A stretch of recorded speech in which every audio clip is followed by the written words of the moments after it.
Pornography کی تاریخ اور اس کی حقیقت کو بیان کرنے کے سلسلے میں میں آپ کو ایک بار پھر سے خوش آمدید کہتا ہوں۔ اس سلسلے کی پہلی ویڈیو میں اپلوڈ کر چکا ہوں، جس کا لنک میں ڈسکرپشن میں دے دیتا ہوں، جس میں نے آپ کو بتایا تھا کہ پورنوگرافی کی حقیقت کیا ہے اور پورنوگرافی کا آغاز کب اور کہاں سے ہوا اور مسلمانوں کے خلاف اس کو کیسے ہتھیار کے طور پر استعمال کیا گیا۔ اس ویڈیو میں آپ کو بتاؤں گا کہ جب پورنوگرافی اپنے آخری ایام کو تھی اور بالکل ختم ہونے کے در پہ آ چکی تھی، پورن انڈسٹری کو بہت بڑا نقصان ہو رہا تھا، تو پھر ایسی کون سی کیٹیگریز کو متعارف کروایا گیا تھا اور اس انڈسٹری کو کون سے ایسے نئے رنگ ڈھنگ میں ڈال دیا گیا تھا کہ ایک بار پھر سے مرتی اور ڈوبتی ہوئی انڈسٹری کو ایک بار پھر سے عروج مل گیا اور آج یہ پوری دنیا کو تباہ کرنے کے در پہ ہے۔ تو ویڈیو کو شروع کرتے ہیں۔ اس صورتحال سے پریشان ہو کر پورن انڈسٹری نے پورن گرافی کے نئے انداز پر کام کرنا شروع کر دیا تھا۔ یوں پورن کیٹیگری پروجیکٹ کا آغاز ہوا۔ اس میں سیکس کو کئی اقسام میں تقسیم کر دیا گیا۔ ہر قسم کا اپنا ایک منفرد انداز ہوتا تھا جو کہ لوگوں کو بہت زیادہ پسند بھی آیا۔ اگر آج ہم کسی پورن ویب سائٹ کو اوپن کریں تو ہمارے سامنے ایک لسٹ اوپن ہو جاتی ہے جس میں سیکس کی مختلف کیٹیگریز نظر آتی ہیں۔ جب کیٹیگری پروجیکٹ یورپی عوام کے سامنے لایا گیا تو دیکھنے والوں کا ادھام لگ گیا، کیونکہ اس دفعہ فحاشی کے مناظر روایتی طریقوں سے ہٹ کر ریکارڈ کیے گئے تھے۔ یہ پروجیکٹس پورن انڈسٹری کے لیے آب حیات کی صورت اختیار کر گئے، کیونکہ اس کی بدولت ہر شخص کی جنسی نفسیات ابھر کر سامنے آنا شروع ہو گئی۔ مثلا ایک شخص دھواں دھار جنسی مناظر کی بجائے ریلیکس پورن کو دیکھنا پسند کرتا ہے، تو اس کے لیے الگ کیٹیگری موجود ہے اور یقیناً 5 سال بعد بھی وہ ریلیکس پورن گرافی ہی دیکھنا پسند کرے گا۔ یوں ہر شخص کی جنسی خواہشات کے مطابق اسے پورن گرافی کا نشہ ملنے لگا۔ انہی کیٹیگریز کو بناتے ہوئے سب سے گندا کھیل یہ کھیلا گیا کہ ان سیکس میں خاندانی سیکس کو بھی دکھایا جاتا تھا اور لوگوں کو انسسٹ سیکس کی طرف راغب کیا جاتا تھا۔ ان کیٹیگریز میں بہن، بھائی، ماں، باپ اور ان جیسے مقدس رشتوں کو پامال کیا جاتا تھا۔ ان رشتوں کا وقار ختم کرتے ہوئے ایسے سین فلمائے جاتے تھے جو کہ کبھی ایگزسٹ کرتے نہیں ہیں، اور نہ ہی کوئی مذہب اور کوئی معاشرہ ان کو اپنے اندر جگہ دیتا ہے۔ اور جو لوگ ان جیسی واہیات چیزوں کو دیکھتے ہیں، ایک نہ ایک دن وہ خود بھی اس چیز کو ٹرائی کرنے کی کوشش کرتے ہیں، کیونکہ یہ ساری چیزیں آپ کے سب کانشیس لیول میں سیو ہو جاتی ہیں۔ زمانہ گزرتا گیا اور ٹیکنالوجی مزید ایڈوانس ہوتی گئی۔ 1980 میں VCR ٹیکنالوجی برصغیر میں عام ہوئی۔ اگرچہ 70 کی دہائی میں کمپیوٹر بھی پاکستان میں اکا دکا جلوہ گر ہو چکے تھے، لیکن عام لوگ اس سے ناآشنا اور ناواقف تھے، لہٰذا لوگ پردہ اسکرین سے ہٹ کر VCR کی طرف متوجہ ہوئے۔ اسی دوران پاکستان فلم انڈسٹری بھی پوری شان و شوکت کے ساتھ ابھری۔ یورپی کمپنیز نے جب ایشیائی لوگوں کا VCR کی طرف رجحان دیکھا تو ان کی آنکھوں میں لالچ کی چمک پیدا ہو گئی۔ یوں فحش فلمیں پاکستان، بھارت اور دیگر ایشیائی ممالک میں بلیک میں سیل ہونا شروع ہو گئی۔ 1998 یورپی پورن انڈسٹری نامعلوم ہاتھوں میں چلی گئی۔ پہلے یہ صرف جنسی کاروبار کے طور پر استعمال ہوتی تھی، لیکن پھر اسے پوری دنیا کو جنسی دہشت گردی کے لیے چنا گیا۔ پورن انڈسٹری میں ایک ایسا جنسی طریقہ متعارف کروایا گیا جو براہ راست کینسر، گلوریا اور دیگر تباہ بیماریوں کا موجد بنا۔ اس طریقے کو اورل سیکس کہتے ہیں۔ آپ نے ایک چیز اکثر نوٹ کی ہوگی کہ پورن فلم کی چاہے کوئی بھی کیٹیگری دیکھ لیں، اس میں آپ کو اورل سیکس کا مظاہرہ ضرور کروایا جاتا ہے۔ ایسا لگتا ہے جیسے یہ بھی ایک باقاعدہ جنسی عمل کا حصہ ہے۔ سائنسی میڈیکل رپورٹ کے مطابق ہمارے جسم میں ایک مادہ منی کے ساتھ خارج ہوتا ہے جو DNA میں اکثر خرابی کا باعث بھی بنتا ہے۔ اگر وہ منہ کے ذریعے معدے میں چلا جائے یا دانتوں میں کسی جگہ اٹک جائے تو وہ منہ کی خلیات میں P16 پروٹین نامی مادہ پیدا کر دیتا ہے جو کہ منہ کا کینسر اور بلڈ پرابلمز کو جنم دیتا ہے، اور یہ وہ بیماریاں ہیں جن کا علاج اس وقت صرف یہودی لیبارٹریوں میں موجود ہیں۔ ان بیماریوں کی تمام دوائیاں اسرائیلی کمپنیاں مہنگے داموں فروخت کر رہی ہیں۔ ان بیماریوں سے متاثر مریضوں کے چہرے بدل جاتے ہیں اور موت سسک کر آتی ہے، لہٰذا اورل سیکس کے شوقین اپنا شوق پورا کرنے سے پہلے چشم تصویر میں ضرور جھانک لیں۔ اب آپ میری اس بات پر سوچ رہے ہوں گے کہ یہ بندہ کیا بتا رہا ہے؟ اورل سیکس اگر اتنا ہی خطرناک ہے تو یہ موویز میں کیسے کرتے ہیں؟ اور پورن سٹارز کو منہ کا کینسر آخر کیوں نہیں ہوتا؟ تو اس کا جواب یہ ہے کہ کوئی بھی مووی بنانے سے پہلے ان کے منہ میں ایک خاص قسم کی سپرے کا استعمال کیا جاتا ہے جو کہ ان کو کینسر سے بچاتا ہے، اور ماضی میں ایسے واقعات بھی سامنے آ چکے ہیں جس میں استعمال کی گئی سپرے نے بھی کوئی کام نہ کیا اور پورن اداکاراؤں کو منہ کا کینسر ہوا اور ان کے منہ پر لعنت کے آثار پوری دنیا کے سامنے بھی آئے۔ پورن ویڈیوز صرف مسلمانوں کے خلاف ہی بطور ہتھیار استعمال نہیں ہو رہی، بلکہ اس سے تمام مذاہب کو نشانہ بنایا جاتا ہے۔ یہودی ایجنسیوں کا ٹارگٹ پوری دنیا کے مذاہب ہے، کیونکہ تمام مذاہب ان کے انتہا پسندانہ نظریات کو ہر صورت رد کرتے ہیں۔ یہودی نہایت مہارت سے شاطرانہ چال چلتے ہوئے ایک ایسے منصوبے پر کام کر رہے ہیں جسے ون ورلڈ آرڈر کا نام دیا جاتا ہے، یعنی کہ ایک ایسی دنیا جہاں کسی خدا کا تصور نہ ہو، جہاں کوئی تہذیب نہ ہو، جہاں کوئی قانون نہ ہو، بس ایک ہی اصول ہو، اور وہ ہو یہودی غلامی۔ اس مشن کی تفصیلات بہت چشم کشاں ہیں۔ بس اتنا کہوں گا کہ یہودی راج کے لیے ہر وہ ہتھ کنڈا آزمایا جا رہا ہے جو آج کی تاریخ میں ممکن ہے۔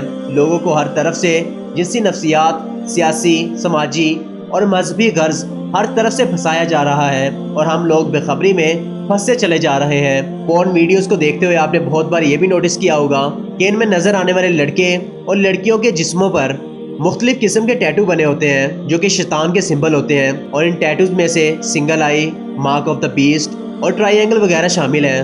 اس کے ساتھ ساتھ یہ ڈیزائن دیواروں پر بھی واضح طور پر دکھائے جاتے ہیں، جس کا مقصد ان ڈیزائن کو آپ کے سب کانشیس لیول میں سیو کرنا ہوتا ہے، کیونکہ انسان کے دماغ میں وہ چیزیں زیادہ سیو رہ جاتی ہیں جو کہ وہ سب کانشیسلی دیکھ لیتا ہے۔ تو دوستو، ٹاپک کی طرف واپس آتے ہیں اور میں آپ کو پورنوگرافی کی تاریخ کے متعلق مزید آگاہ کرتا ہوں۔ اس کے بعد 20ویں صدی کا سورج طلوع ہوتا ہے۔ ایشیا میں بھی دھندلے معیار کی ویڈیو ٹیکنالوجی کا دور ختم نہیں ہوا تھا، جبکہ یورپی ممالک میں ایچ ڈی ٹیکنالوجی منظر عام پر آ چکی تھی۔ ہالی ووڈ فلم انڈسٹری بے مثال فلمیں پروڈیوس کر رہی تھی۔ اس کے علاوہ یورپی ممالک انٹرنیٹ کی ٹیکنالوجی سے بھی بھرپور فائدہ اٹھا رہے تھے، جبکہ پاکستان میں پہلی بار انٹرنیٹ سرور 1992 میں آئی۔ اسے ایک یورپی کمپنی برین نیٹ نے پاکستان میں پرائیویٹ طور پر لانچ کیا۔ اس کے پہلے ہیڈ انجینئر منیر احمد خان تھے، جنہوں نے پاکستان میں انٹرنیٹ سرور کو کنٹرول کیا۔ اس کی ابتدائی سپیڈ 128 KB تھی۔ 1995 میں پاکستان ٹیلی کمیونیکیشن لمیٹڈ یعنی PTCL نے انٹرنیٹ آل پاکستان کے لیے خرید لیا۔ 2000 میں انٹرنیٹ پاکستانی عوام میں مقبول ہونا شروع ہوا۔ اس کے ساتھ ہی پورنوگرافی کا زہر بھی سرحدیں پلانگ کر داخل ہو گیا۔ یورپی ممالک میں پہلے پورنوگرافی سینما میں دکھا کر جنسی تصاویروں کے ذریعے پیسہ کمایا جاتا تھا، لیکن انٹرنیٹ نے اس سارے جھنجھٹ کو ختم کر دیا تھا۔ انٹرنیٹ نے باقاعدہ خود آن لائن مارکیٹنگ پروسیس کھول کر پورنوگرافی کو بطور پروڈکٹ پیش کیا، جسے عوامی سطح پر اتنی پذیرائی ملی کہ سب ریکارڈ ٹوٹ گئے۔ یورپی پورن انڈسٹری کو سب سے زیادہ آن لائن ٹریفک ایشیا سے ہی ملی۔ 2015 کی گوگل رپورٹ کے مطابق روزانہ 90 لاکھ پاکستانی پورن ویب سائٹ کا وزٹ کرتے ہیں، جبکہ بھارت سے روزانہ 6 کروڑ لوگ فحش ویب سائٹس کو وزٹ کرتے ہیں، جس سے پورن انڈسٹری روزانہ کروڑوں ڈالر کا منافع کماتی ہے۔ یہ وہ تعداد ہے جو ویب سائٹ بلاک ہونے کے باوجود کسی نہ کسی طرح مطلوبہ سائٹ تک پہنچ جاتی ہے، جبکہ گوگل پر پورن تصاویر دیکھنے والوں کی تعداد پاکستان اور بھارت میں کروڑوں میں پائی جاتی ہے۔ دوستو، کہتے ہیں کہ ہر چیز کی ایک انتہا ہوتی ہے، لہٰذا 2 صدیوں سے پورنوگرافی دیکھنے والے عوام اکتا گئے، کیونکہ ان فلموں میں کام کرنے والے اداکار اور اداکارائیں نہایت خوبصورت ہوتی ہیں، جن کی جنسی پاور بھی زبردست ہوتی ہے۔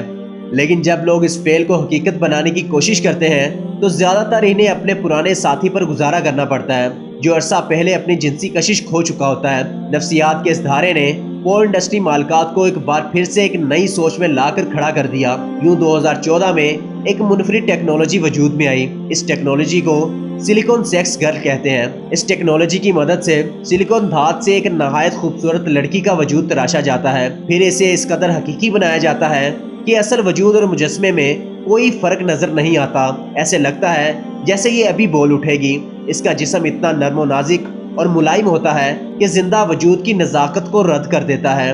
ان کی خوبصورتی، جسم کی نرمی اور بناوٹ کا انداز ایسا ہے کہ بس جان ڈالنے کی کمی رہ گئی ہے۔ انہیں دیکھ کر آنکھیں بار بار دھوکا کھا جاتی ہیں۔ ان سلیکون گرلز کو جنسی خواہش کے لیے استعمال کیا جاتا ہے۔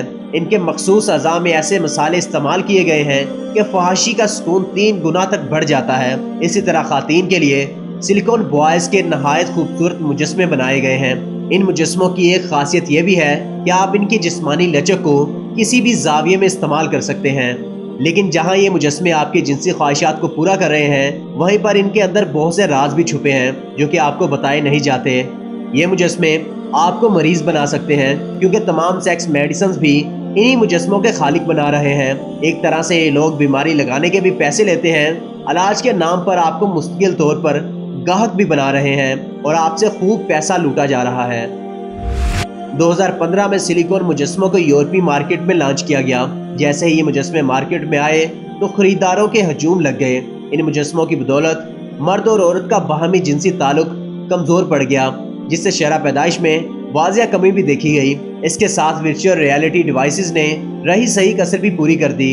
یورپی ممالک میں شرح پیدائش تو 18ویں صدی سے ہی کمزور ہونا شروع ہو گئی تھی، لیکن 2010 کے بعد یہ کمی شدید تر ہو گئی۔ البتہ مسلم کمیونٹی میں یہ شرح برقرار رہی۔ اسی صورتحال سے گھبرا کر بعض ممالک میں چلڈرن ہاؤس قائم کر دیے گئے ہیں، جہاں مرد اور عورت کو بھاری رقم دے کر بچہ پیدا کیا جاتا ہے۔ بچے کی تمام افزائش چلڈرن ہاؤس کی ذمہ داری ہوتی ہے۔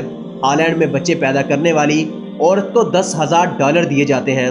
جب عورتوں نے اتنی رقم لینے سے انکار کر دیا تو من مانی رقم دے کر ان سے بچہ پیدا کروایا جاتا ہے۔ آج اگرچہ مسلمان بھی اس کا شکار ہیں، لیکن پھر بھی ہم اپنے مذہب، ثقافت اور نسل کو لیے برابر چل رہے ہیں، جبکہ مغربی معاشرہ اس قدر ٹوٹ چکا ہے کہ آرٹیفیشل بچے پیدا کرنے کے بارے میں سوچا جا رہا ہے۔ 2013 میں امریکی پارلیمنٹ میں اس بات کا اعتراف کیا گیا کہ 2050 تک اسلام کی افرادی قوت پورے یورپ پر حاوی ہو جائے گی، لہٰذا اسلام کو گھیر کر محدود کیا جائے، لوگوں کے دلوں میں اسلام کے لیے نفرت پیدا کی جائے اور انہیں اپنے آزاد معاشرے کا حصہ بنا لیا جائے۔ یہی وجہ ہے کہ آج پوری دنیا میں اسلامی شدت پسندی دکھائی جا رہی ہے۔ سوشل میڈیا پر ملحد اسلام کو نوچ رہے ہیں، سیاست میں بڑے بڑے لبرل داخل کیے جا رہے ہیں، مقبوضہ علاقوں پر مسلمانوں کا قتل عام کروایا جا رہا ہے، کیونکہ دشمن جان چکا ہے کہ اس کا ہتھیار خود اس کی قوم کو ختم کر چکا ہے، لیکن جاتے جاتے مسلمانوں پر آخری وار ضرور کرتے جاؤ۔ ویڈیو کا اختتام میں ایک نصیحت اور دعا کے ساتھ کرنا چاہوں گا۔ نصیحت یہ ہے کہ آپ ان فحش فلموں کو دیکھنا چھوڑ دیں۔ اگر چھوڑ نہیں سکتے تو آپ کم تو ضرور کر سکتے ہیں، اور اگر آپ کم کر دیتے ہیں تو اللہ تعالیٰ بھی آپ کی مدد کرے گا اور انشاءاللہ تعالیٰ آپ اس لت سے بچ جائیں گے۔ اور جاتے جاتے دعا یہی ہے کہ اللہ تعالیٰ ہم سب کو شیطان کے شر اور دجال کے فتنے سے محفوظ فرمائے، ہمارا خاتمہ ایمان پر فرمائے، آمین۔ اگر آپ کو یہ میری ویڈیو اچھی لگے تو ویڈیو کو لائک کریں اور دوستوں کے ساتھ بھی ضرور شیئر کریے گا۔ اگر آپ ابھی تک ہمارے چینل پہ نئے ہیں تو چینل کو سبسکرائب کر لیں اور بیل آئیکن کو ضرور پریس کر لیجیے گا۔ اب آپ سے ملاقات ہوگی انشاءاللہ اگلی ویڈیو میں۔ اللہ نگہبان۔